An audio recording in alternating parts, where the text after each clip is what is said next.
All right, everybody, it's time for another podcast with Count It Off. And I'm so stoked to be here. I'm Jeff Dayton. I'm your host of this show, and I'm a Nashville music guy, and I've got another Nashville music guy who's now a West Coast guy. So we're going to check in with the California picture a little bit and get some perspective and say hello to an amazing friend of mine. He's a terrific guitar player. He's a composer. He's a producer. He's a singer, par excellence. And I really dig the way he does everything in life. So we're going to talk about him and to him right now. Come on, Marcia, kick it off. Welcome to Count It Off with your host, Jeff Dayton, where we explore the world of music through the eyes of some fascinating guests. So get tuned up and let's count it off. And here we are, Raynaldo Martine. How you doing, Jeff? Man, it's so good to hear your voice again, and it's been too long. Yeah, absolutely. It's always good to reconnect with other folks that started out in Phoenix and went through the whole Nashville path. And So, yeah, I love you, brother. Thank you for having me on. Well, the feeling's mutual. Love you, too, and I've always been so proud of you. You know, you and I met back in the 80s and in the Phoenix thing, and we were both, leading bands, and you had a killer band. You were always just nailing it. And I always thought that you had that Vince Gill thing down pretty cold. Yeah, growing up, I went through such a rock and roll phase until, but I'd always loved Merle Haggard, George Jones, and all that. But I didn't really want to play it. I was, going through the rock and roll stage until I heard Steve Wariner. And I heard Vince Gill, and then later heard Restless Heart. And that kind of changed. Boy, things changed quickly. And then I went to Lucky's, Mr. Lucky's in Phoenix there. If any of your listeners know anything about Arizona, they'll know what Mr. Lucky's is. But I went in one night for after hours, and I heard J. David Sloan and the Rogues, and I heard what live music was supposed to sound like. And, it was that drive home from that night was pretty much, you have those life-changing moments. That was one for me to where I said, okay, enough messing around. I really want to do this the right way. And I want to be as good as those guys, or at least, attempt to be as good as those guys. But I want to do this right. Well, that's a great way to do it, and you sure nailed it. I've been an admirer of yours from the beginning. I love the way you play. I love the way you sing. And I love you as a human being. And, you've always had such a cool thing. And in fact, I think if I remember my history right, your first recording session was on one of my songs. Yes, it was. Is that true? Yes. And before we go too far, man, I want to make sure your listeners understand who you are and what a huge influence you were. Once I started that thing with trying to get better and realizing I want to play these songs right, not just in these little honky tonk songs.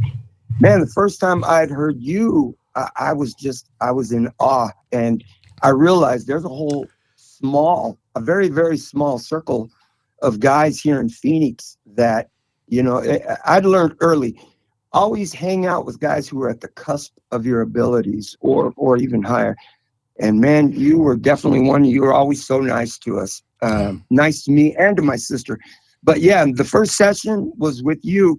And, the funny part is that when I lived right next door to my sister Lisa, who's also an entertainer and better friend with Jeff, if I can speak directly to your listeners, she was a better friend with Jeff initially, and she said to Jeff, "Yeah, my brother, he can do this too."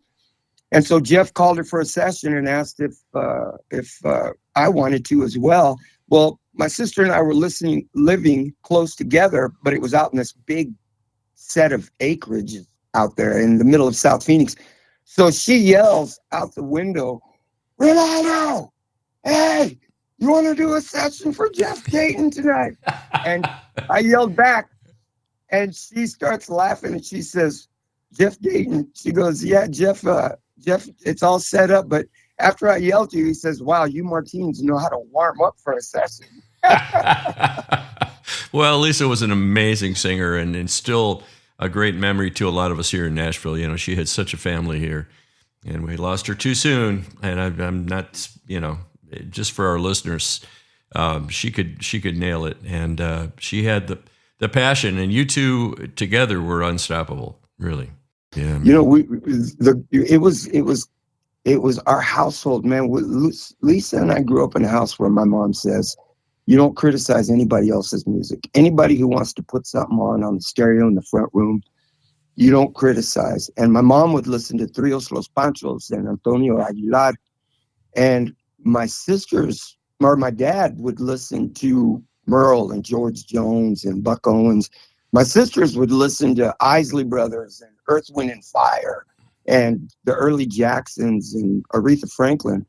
And then my brother was listening to rock, Kiss and that whole thing. So she and I grew up in a pretty fluent household of different styles. So when it would come to doing soul, man, I used to love hearing my sister sing, straight ahead R&B soul, because she wasn't emulating it.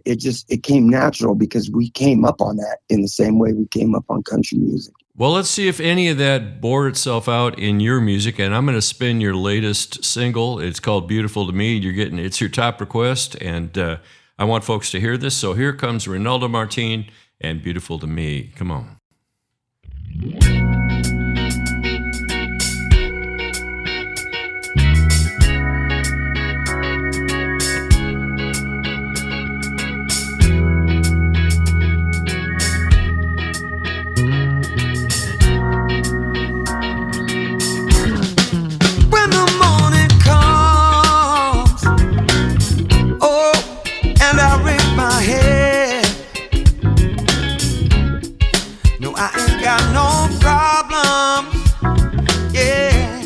That are keeping me in bed. I'll just take a look around me, and everything I see, well, it may not be great, but it ain't bad. It's in between, and that's beautiful to me. So let the sunlight find me, and follow me all day, 'cause it's blue skies all around me, even when life is just okay. There ain't no wolves at my door, ain't no folks that I would call my enemies. Lord, please, life may not be perfect, but when it ain't bad, beautiful to me. Oh, yes. Not have much money. Brad, if you don't hear all those influences that you just mentioned in that song, golly gee, what a cool thing. I heard the Restless Heart there in the chorus right at the end there with all the harmonies and stuff, and I'm hearing Los Lonely Boys, and I'm hearing, the great pocket of all those Earth, Wind, and Fire things, and the Bone Dry drums. Is that your own production? You did that at home there? Did everything at home.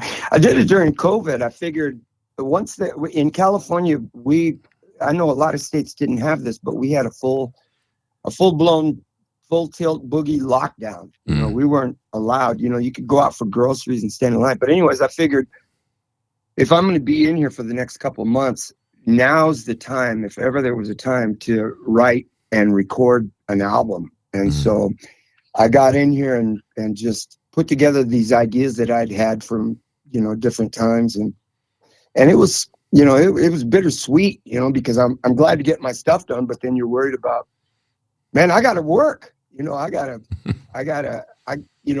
This COVID thing, it was killing us financially, but fortunately it was short-lived. And then once I got out, I'd had the CDs printed, and that really helped compensate. Yeah. And back when we could sell CDs, I remember that. During COVID, I put out a double album, and I recorded it all at the house. I imported a few things, and you probably know some of the guys, like Steve Vinson played on something, and oh yeah, Mike Johnson played on a song, and great steel players and whatnot. Scott Joyce, another guy that our Phoenix people know well. But, put out a 25-song album, and that was probably the last one that actually sold. I've got one now that I've got a trunk full of souvenirs. I've got those. Yeah. You know what? It worked good for me. I ended up with one box, out of like 30 boxes.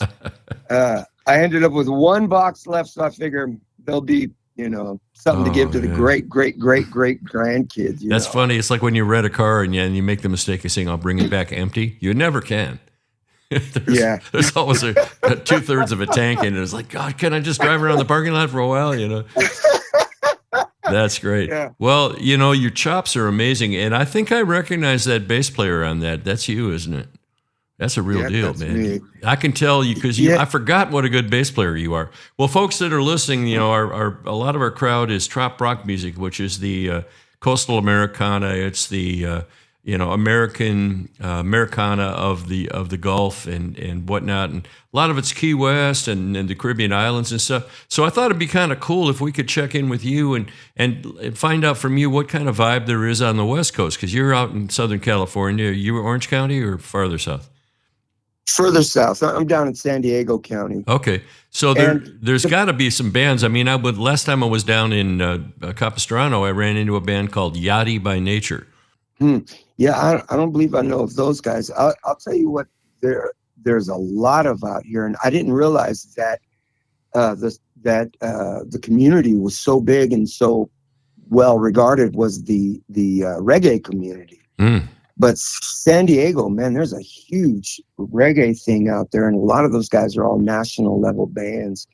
But they base themselves out of San Diego, so there's a lot of that, and then there's a lot of Jimmy Buffett, just good old Jimmy Buffett, laid back, have a beer, watch the sunset kind of artists out here, and it's a perfect fit. I know Jimmy Buffett was more of like a Florida guy, but I think. Personally, I think when people hear those songs, as long as they're near the ocean and that just that vibe of the sea, and again, watching waves crash and hearing the songs, it's effective. It still gives that same kind of vibe. Yeah, I fell in love with the California coast back in 1980 was the first time I drove over from Phoenix over to San Diego and found out that they called us the Zonies because we invaded their beaches every summer.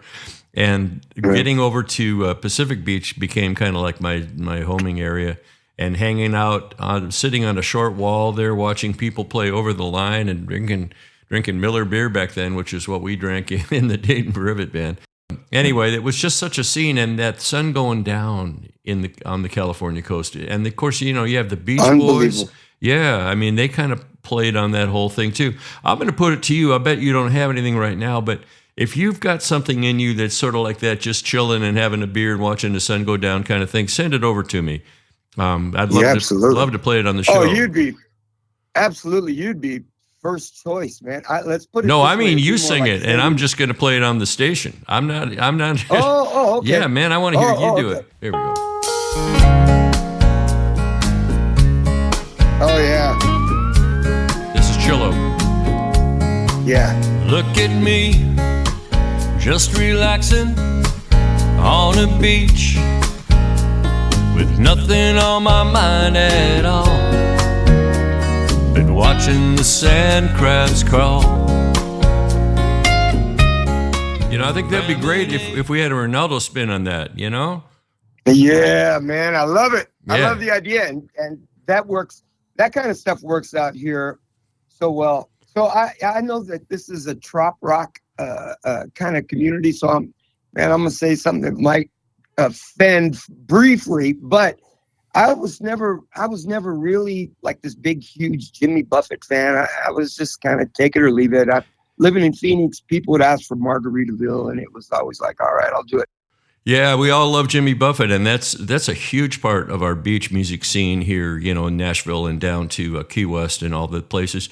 Texas Gulf, Alabama, Mississippi. Jimmy was from Pascagoula, I think, Mississippi, and that whole thing. So I would love to hear if you wanted to jump in on that and bring some of that to the West Coast maybe, because I bet people would love that.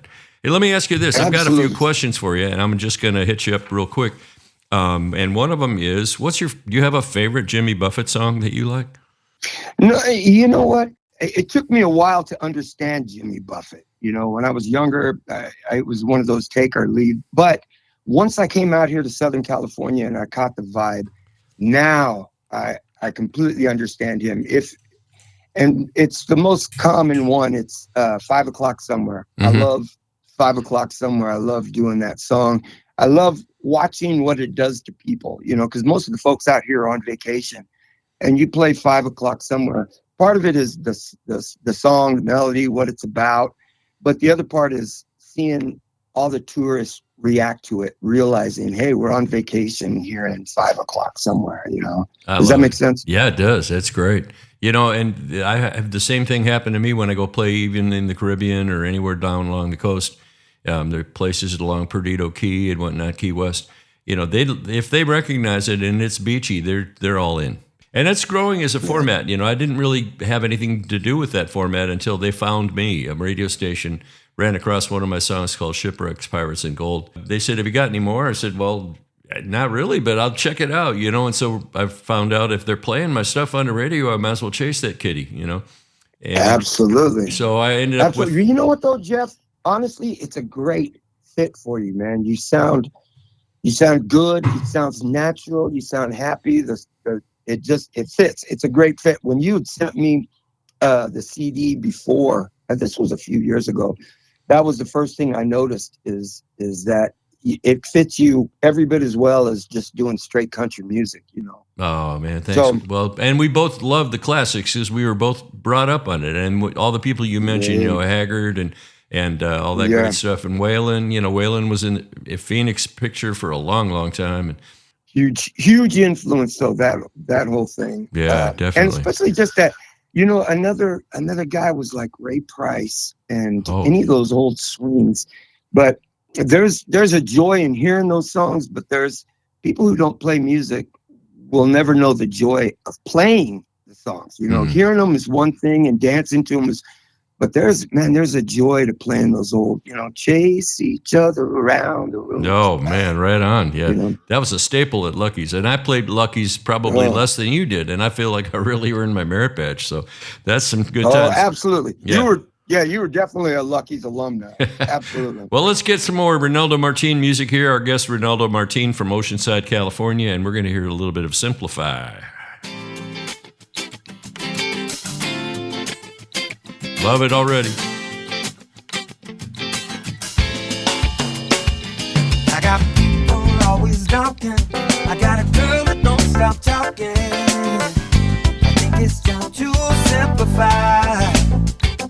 My computer's running backwards. I can't remember all my passwords. I think it's time to simplify. A few minutes out of my game from driving in the fast lane. Passing folks who give me the eye. Well, I'm suffering the trauma. Too many friends and all the drama. Lord, it's time to simplify. It's a game that we need more. And if you don't, you must be poor. But I think I finally see the light. It's competition with your brothers, measuring success in colors. If less is more, then maybe black and white. I've been losing all of my hair over jobs that end up nowhere. I think it's time to simplify. Yeah, I've thrown away my hurry and I'm selling off my worry. Lord, it's time to simplify. Oh, man, check out that Tower of Power bass part. That's what I hear, just loud and clear, man. That is so cool. Yeah, you got a lot to be proud of there. And your voice, I mean, I'm just going to say, for folks that don't know you, great guy and a handsome dude. I say he's kind of handsome. Would you like to meet my daughter handsome, Yeah. Okay, I'm going to have a little fun with you. Okay, we'll talk about the music scene some more, but I'm going to just do these questions. Okay, what's your... Go ahead. Rapid fire, okay? Go-to guitar for you. The guitar. Telly. Specific one?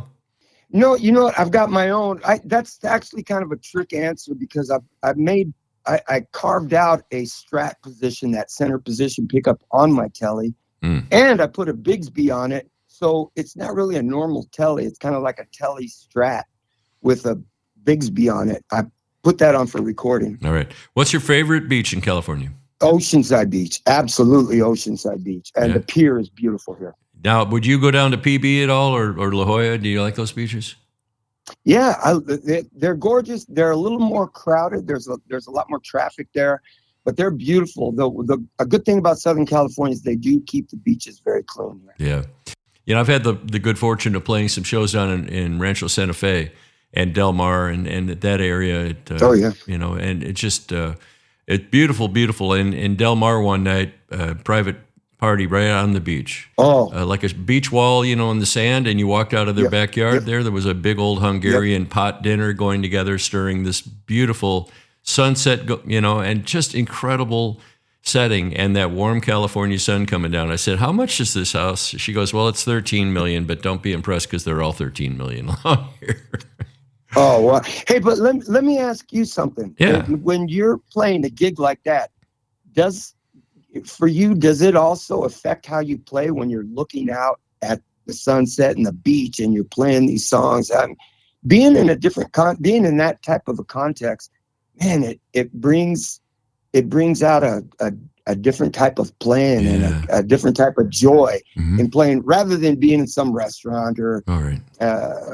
You know, I don't know how to explain it, but well, I know what you mean though. Because you know, when I'm on that beach and I'm thinking, down in Honduras, they got lots of pretty women. You start pulling out all these songs, you know, and if you're in a bar, and the other thing is when you're playing those restaurants, sometimes they're like, can you turn down the music? We can't hear the hockey. Oh my God, man. Boy, we are so on the same page, but you're right. Yeah, we have paid some dues. Okay, let me get you a couple more questions. The music that you least often listen to, what style of music do you least often listen to? It would have to be hip hop and rap. Mm-hmm. It's just the words. A lot of the words are just. Yeah. Here's another thing that you listeners need to know about Raynaldo, my amigo here for so many years, 3 decades and more. You are the workingest dude I know. I mean, I get his monthly newsletter by email, and you must have 32, 33 gigs a month. I get tired reading the list. I'm blessed. I like having all the work, but you know, part of it is I'm in the right place for it. You know, you live in a place where there's so many resorts, so much tourism and stuff. Yep.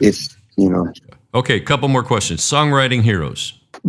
James Taylor, absolutely, hands down. James Taylor is probably my biggest favorite. Wow. You know, a lot of it was that 1970s singer-songwriter, all those folks, and I still love what the Eagles, man. Those two guys, the lyrics, the way, everything they wrote. I love Jackson Browne. When I think about lyricists, I think a lot about those guys. When I'm trying to write a song, I try to keep in between the lines like those guys do. They stay focused. They don't try to get too ethereal or too, you know, they keep it real simple. They tell the story. They say what they mean, and they use a little bit of imagery, but they keep it in the lines, you know, and they end up being very simply good songs. And you know what I mean by that. I do, because sometimes less is more. Say it and get out of the way is another one to say it. Well, let's hear another example of that. I think we're going to hear a good version of that. And this is Raynaldo Martine and Do What I Do.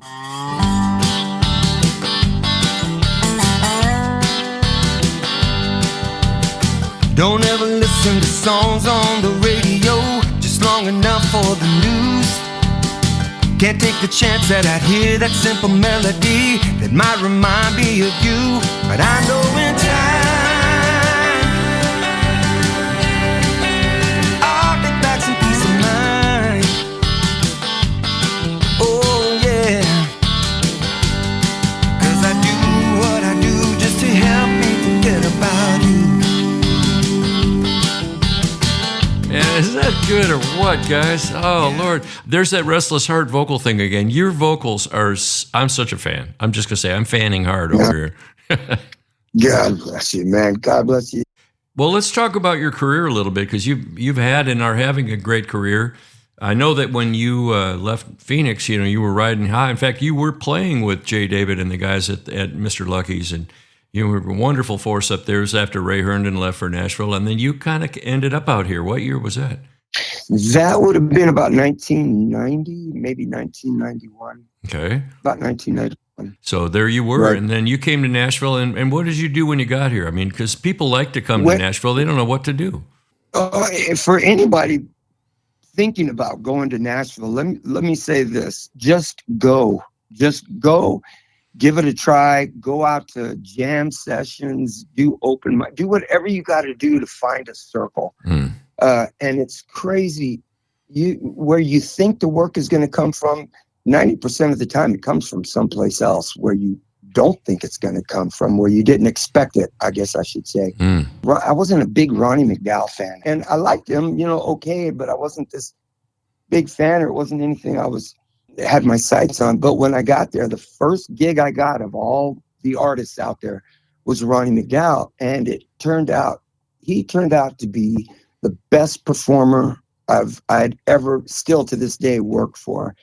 He was the nicest guy, the best boss. His organization was so good on the road. It was just real clean cut, real family oriented. But we would end up recording some of his demos at my house, and I got to see the way he writes and some of his ideas. But he turned out to be he was a huge blessing. And the more I worked with other artists, the more I realized how blessed I was to have worked with Ronnie. Yeah. And a lot of other great bands had come. Exile, the guys from Exile. Oh, man. In Ronnie's band before.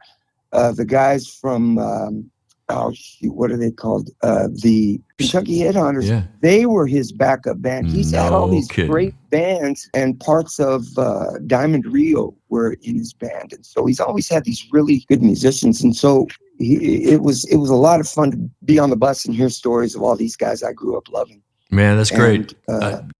Yeah, your community comes from places you don't expect it to come from. Yeah. Next thing you know, you've got a circle and you go, this didn't happen the way I thought it was going to happen. Yeah. Nashville, man, Nashville is I would encourage anybody, if you're doing well in your hometown, you're doing well enough.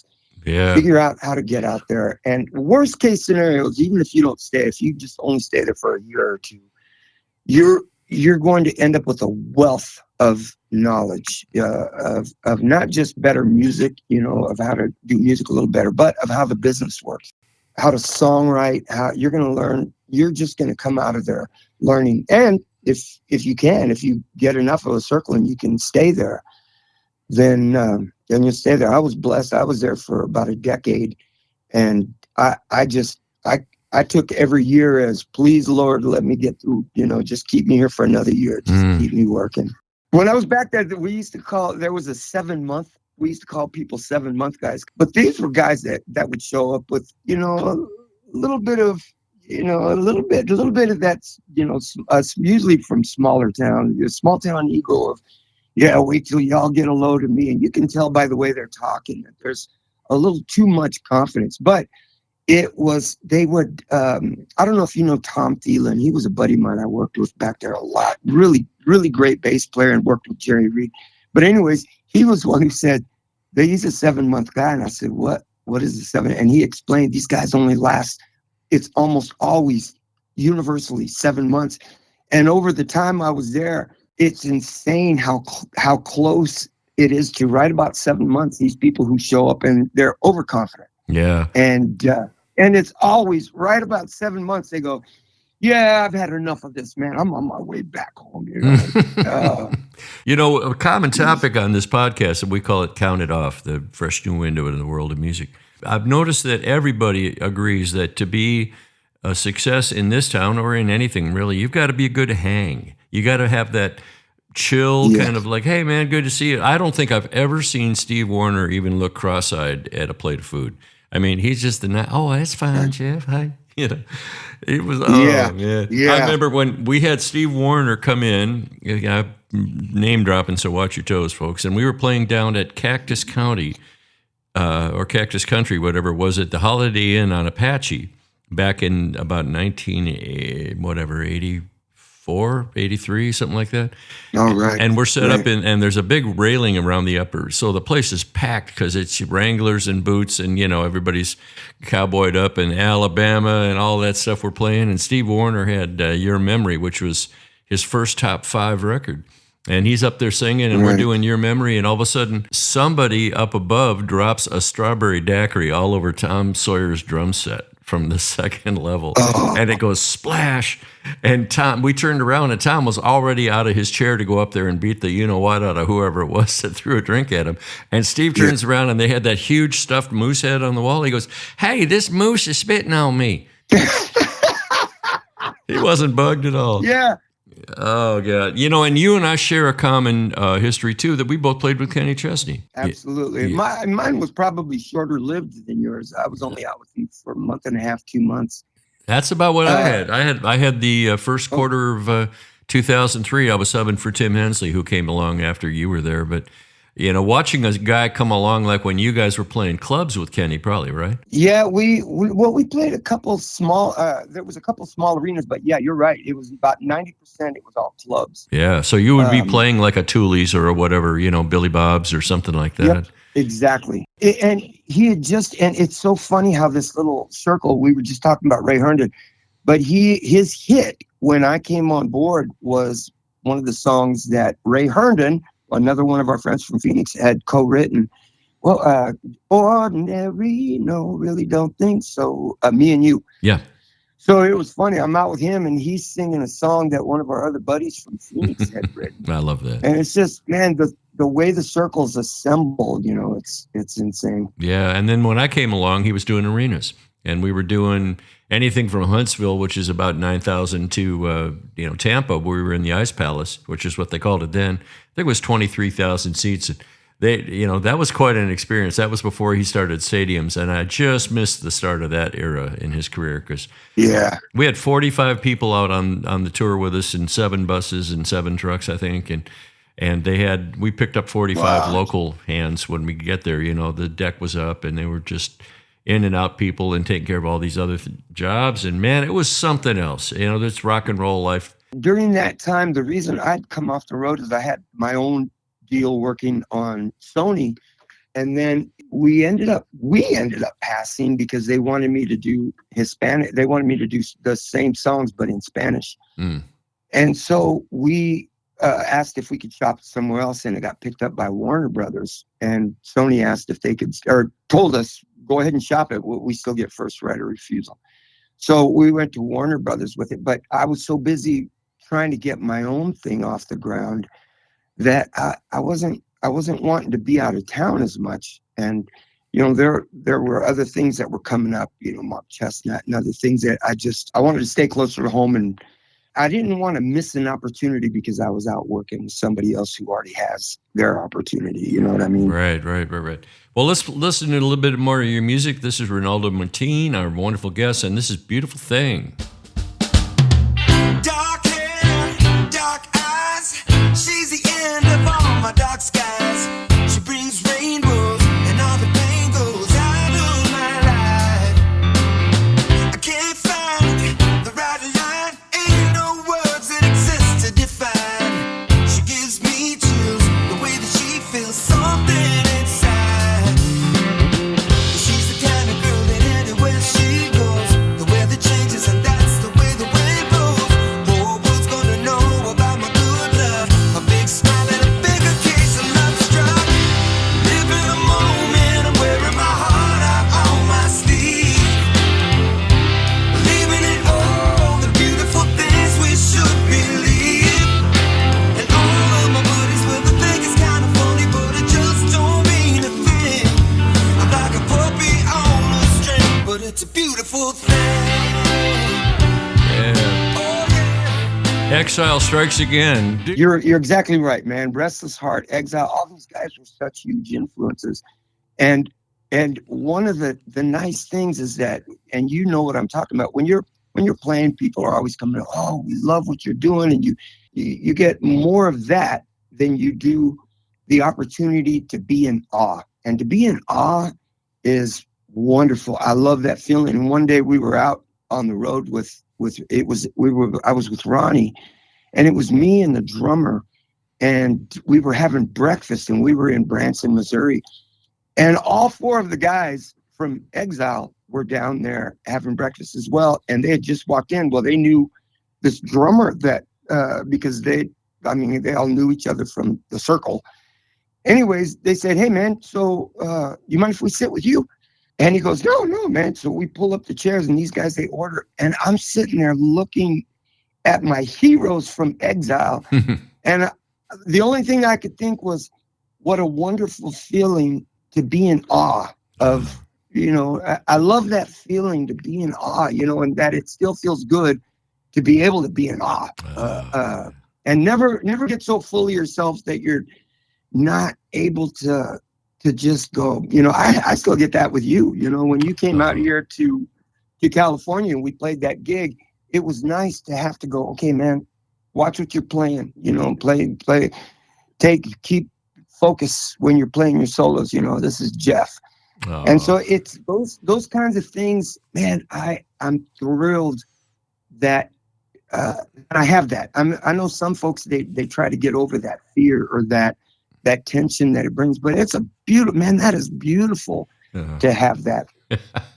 Thank you, man. You flatter me. And I tell you, what it does for me is it brings it back to the fact that you and I both get a chance to make people happy with what we do.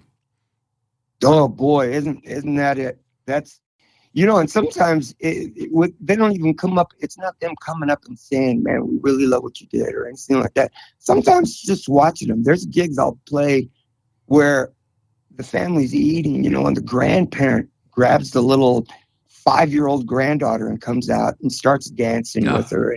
And just the joy. And then the mother who's at the table starts filming her father and her daughter dancing up.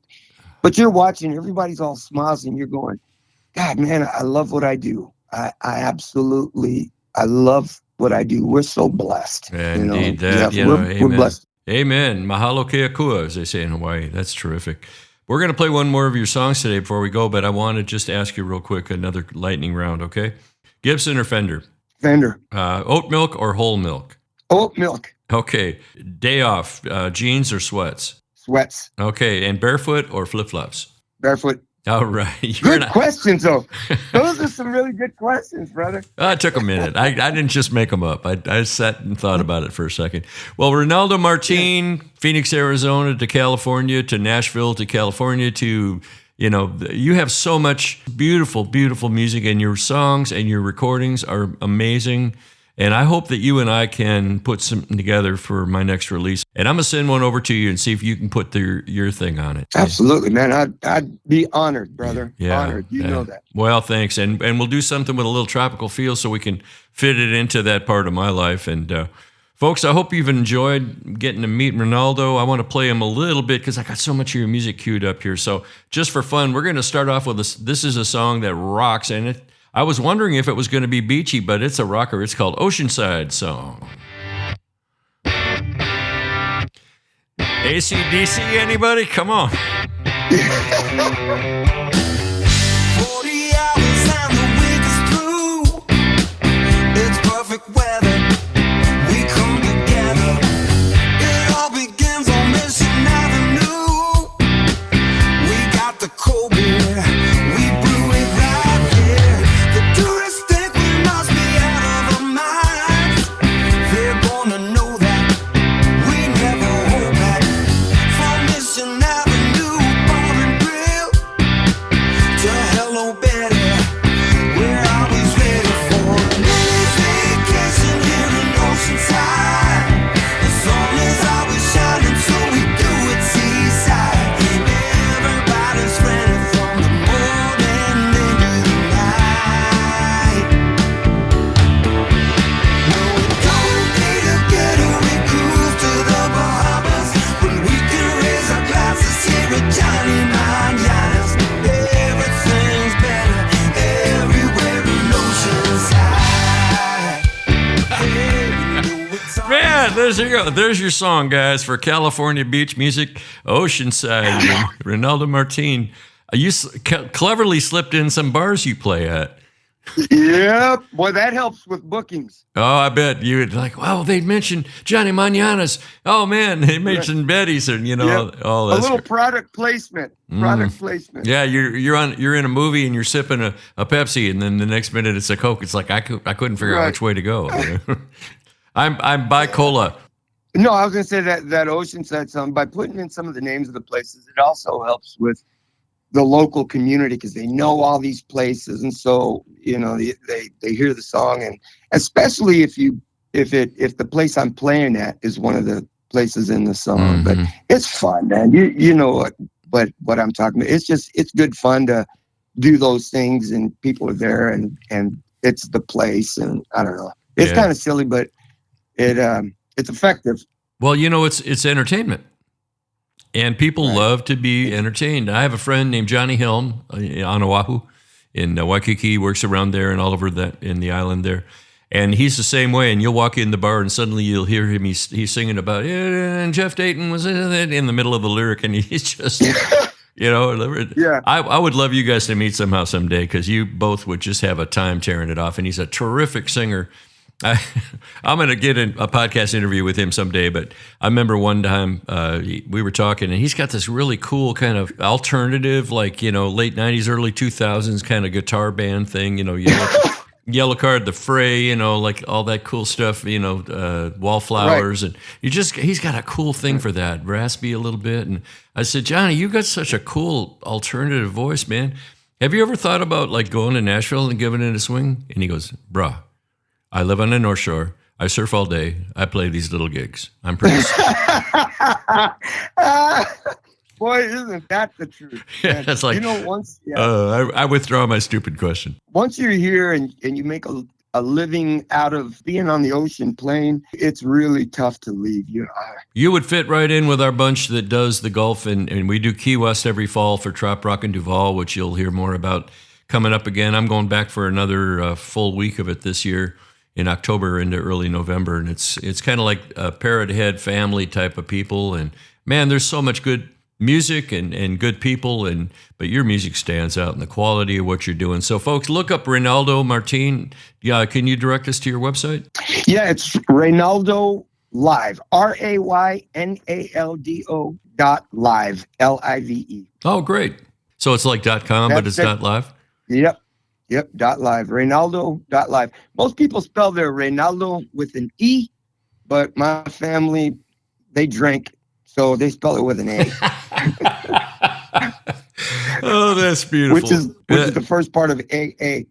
Oh, brother. Well, you're a gas, and I just, I treasure our friendship, and I hope you guys felt it in this interview today. So we're going to wrap this up, and we burned some time, didn't we? I'm going to go back and edit out all the BS that I was talking about because it's not important. Yours are more important. So here's all you got to do now. You just got to say bye-bye. Bye-bye, everybody. And Jeff, I love you, brother. Thanks for having me. Love you, too. Bye, everybody. Hey, baby.